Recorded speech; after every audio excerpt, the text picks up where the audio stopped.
Okay naman, pag-uusapan naman natin kay Senator Risa Hontiveros. Wow, masarap pag-usapan 'to, ah. I-elaborate ko lang, hindi naman tayo technicality magsalita, 'di ba? Yung mga batas-batas na 'yan. Pero may time puwede natin basahin, pero at this time i-elaborate ko lang yung ginawa ng ating senadora. Ito ang nakakataba ng puso.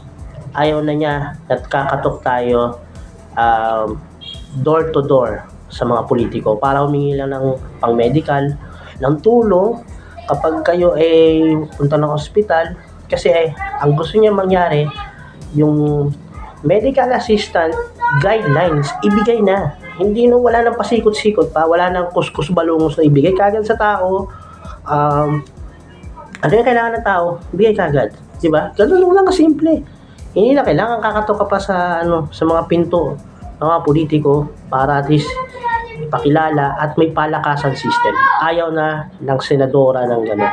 Kaya nga, inasikaso niya na to, inano niya na kung ano yung dapat gawin sa MAIFIP or MAIFIP.